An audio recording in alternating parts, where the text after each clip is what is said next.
Hello সবাই, কেমন আছো? গরমের দিন আর কেমন কাটছে সে আর বলার নয়। তবে যাই হোক, গরমের শুরুতেই আমরা একটা ছোট্ট ট্রিপ করে নিলাম, আর সেই ব্লগটাই শেয়ার করতে আজকে চলে এসেছি। চলো ব্লগটা স্টার্ট করা যাক। এখন 5:19 বাজে, আমরা শিয়ালদা স্টেশন পৌঁছালাম। এখান থেকে আমরা বাসে করে চলে যাব হাওড়া স্টেশন। হাওড়া স্টেশন থেকে আমাদের ট্রেন তাম্রলিপ্ত এক্সপ্রেস 6:45-এ আমরা ধরবো।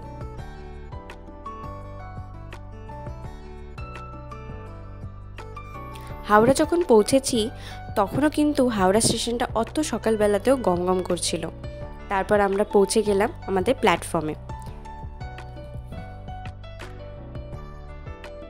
ট্রেনে করে কোথাও লং ডিস্টেন্সে ট্রাভেল করলে এখন আমার একটা নতুন অভ্যাস হয়েছে, সেটা হচ্ছে লেবু চা খাওয়া। বেশ ভালো লাগে। আমরা টিকিট কাটার সময় 2 টায়ার নন এসি বুক করেছিলাম, কিন্তু যখন ট্রেনে উঠলাম তখন দেখলাম সেটা 3 টায়ার। তো যাই হোক, এই টিকিটটার ভাড়া আমাদের পড়েছিল 105 টাকা করে। প্রায় 10:30 নাগাদ আমরা দীঘা পৌঁছালাম। দীঘা পৌঁছে দেখলাম আমরা একাই নয়, বহু মানুষ এসেছে শয়ে শয়ে দীঘা ঘুরতে। বাঙালি হিসেবে ছোটবেলা থেকে দীঘা আমার অনেকবারই ঘোরা, তবে এবারে শুনেছিলাম অনেক নতুন নতুন জিনিস হয়েছে। আর সবথেকে বড় ব্যাপার, ত্রিদ্বীপের অন্যান্য বড় বড় জায়গা ঘোরা হলেও সে দীঘা কোনোদিনই আসেনি, তাই ওকে নিয়ে চলে এলাম। দীঘা স্টেশন থেকে বেরোতেই তুমি ওখানে প্রচুর অটো টোটো পেয়ে যাবে, যারা বিভিন্ন রকমের দাম তোমার কাছ থেকে দাবি করতে পারে। আমরা আগে গুগল ম্যাপে দেখে নিয়েছিলাম যে আমাদের হোটেলটা মাত্র 10 মিনিটের হাঁটা পথ, তাই আমরা কোনো রকম ভাড়া না নিয়েই, কোনো রকম গাড়ি না করেই হেঁটেই চলে গেছিলাম। আমাদের হোটেল বুকিংটা আগে থেকেই করা ছিল। আমাদের হোটেলের নাম ছিল হোটেল পায়োনিয়ার রেসিডেন্স। এই হোটেলটা কিন্তু একদম বিচ বা জাহাজ বাড়ির একদম সামনে ছিল, মানে ধরো এই 10 মিনিটের হাঁটা পথ হবে, তার বেশি তো ডেফিনেটলি হবে না। ত্রিদীপ এখানে সমস্ত ডিটেলস দিয়ে চেক ইনটা করে নিক। চলো তোমাদেরকে রুমটা দেখাবো। এটা হলো আমাদের বুক করা রুমটা। বেশ পরিষ্কার পরিচ্ছন্ন, সাজানো গোছানো। তবে আমি একটা কথা বলতে পারি, রুমটার ভাড়া কিন্তু যথেষ্ট কম সেই তুলনায়। কিন্তু এখানকার যে রুম সার্ভিস, মানে ধরো পরিষ্কার পরিচ্ছন্ন, মানে একদম যে নিট অ্যান্ড ক্লিন সেরকমটাও খুব একদম নয়, লাক্সারিয়াস, কিন্তু আবার খুব যে খারাপ সেটাও নয়। এখানকার ব্যালকনি থেকে কিন্তু তুমি সমুদ্রের ভিউ পাবে না, ঠিক আছে, কিন্তু এমনি ভিউটা ভালো। বাথরুমটাও মোটামুটি ছিল। তো আমরা এখন ডিরেক্টলি বিচে যাব, আর ওখানে গিয়ে ওখানে তো ফোন নিয়ে যেতে পারবো না, বিকজ আমরা দুজন একসাথে এসেছি, তো জলের আমরা ফোনটা কাকে দেবো, সেই জন্য ফোন নিয়ে যাচ্ছি না, ওখানে ভিডিও করতে পারবো না। তো আমরা ঘুরে এসে তারপর আরও নানা রকম জায়গায় যাব, তো সেখানে গিয়ে তোমাদের সবটা দেখাবো। তো চলো আগে বিচ থেকে ঘুরে আসি, দেন দেখা হচ্ছে, টাটা। তো আমরা লাঞ্চ করে কোনো রকমের তাড়াতাড়ি করে একটু রেডি হয়ে নিয়েছি, এবার বেরোতে হবে আর যাব কয়েকটা সামনের সাইট সিইং করতে। তো তোমাদেরকে পরপর দেখাবো আমরা কি কি দেখছি। হোটেল থেকে আমরা বেরিয়েই একটা লোকাল টোটো নিলাম, যেটা আমাদের পৌঁছে দেবে অ্যাকোরিয়ামে। আমাদের ভাড়া নিয়েছিল দুজনের 80 টাকা। এই জায়গাটার নাম হলো marine aquarium and regional centre. এখানে তোমরা বাইরে থেকে সমস্ত পিকচার নিতে পারবে, কিন্তু ভেতরে কিন্তু ফটো অ্যালাউ নেই। তবে আমি যখন ভেতরে গেছিলাম, ভেতরে কিন্তু বহু মানুষ ফটো তুলছিল, বাট তবু আমার মনে হয় যে কোনো নিয়ম যখন আছে সেটা না ভাঙাই উচিত। তো সেই জন্য আমরা ভেতরে ভিডিও করতে পারিনি। ভেতরে তোমরা সমস্ত রকমের মাছ, মানে বিভিন্ন ধরনের জলজ প্রাণী, তাদেরকে কিভাবে রিজার্ভ করা হয়েছে সেগুলো তোমরা দেখতে পাবে। ওখান থেকে বেরিয়েই আমরা একটা লোকাল টোটো নিয়ে নিলাম, যেটা আমাদের পৌঁছে দিল দীঘার বিজ্ঞান কেন্দ্র, মানে সায়েন্স সিটিতে। সেখানেও আমাদের কিন্তু ভাড়া নিল প্রায় 70 টাকা মতো দুজনের।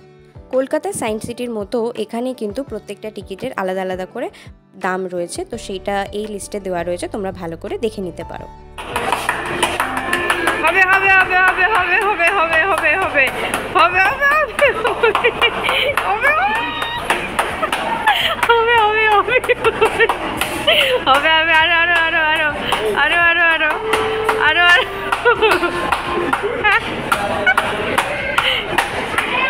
হয়েছে হয়েছে হয়েছে। চলো ডান দিকে ডান দিকে ডান দিকে ডান দিকে ঢোকো ঢোকো ঢোকো ঢোকো। ঢোকো বাঁদিকে, এবার বাঁদিকে, এবার বাঁদিকে। আমি বলছি না বাঁদিকে হয়, বাঁদিকে চলো, বাঁদিকে চলো, আবার ডান দিকে, আবার ডান দিকে, আবার ডান দিকে, চলো না ডান দিকে, এই তো ডান দিকে, চলো সোজা চলো, চলো এদিকে, তাহলে এদিকে।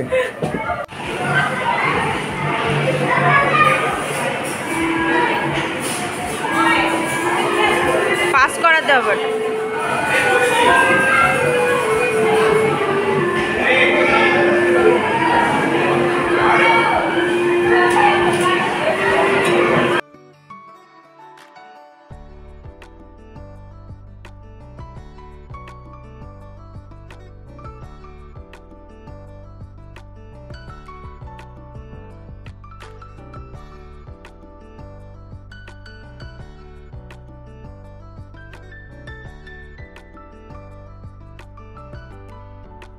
দীঘা বিজ্ঞান কেন্দ্র থেকে বেরিয়ে ঠিক তার পাশের রাস্তাটা দিয়ে বেরিয়ে গেলে কিন্তু তুমি পৌঁছে যাবে ঢেউসাগর। সেখানে কিন্তু কোনো রকম টোটো বা গাড়ি করার প্রয়োজন নেই।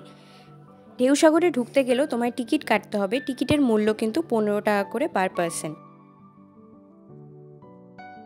ঢেউসাগর জায়গাটা অ্যাকচুয়ালি হলো সি বিচের সাইডে সমস্ত রকমের দোকান, খাবার দাবার, মজা করার জায়গা, ছোট ছোট রাইডস বাচ্চাদের জন্য, বিভিন্ন রকমের দোকানপাট, এই সমস্ত ব্যাপার।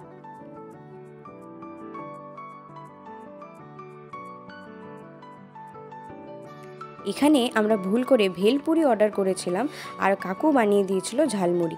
একদম বাজে ছিল, বিশ্বাস করো।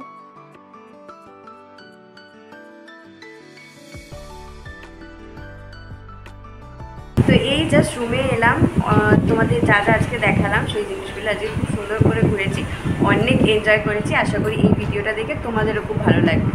তো যাই হোক, আজকে ডিনারটা বাইরে থেকে নিয়ে চলে এসেছি, একদম সাধারণ সাদামাটা খাবার। তো ডিনারটা করি, আজকে ব্লগটা শেষ করবো।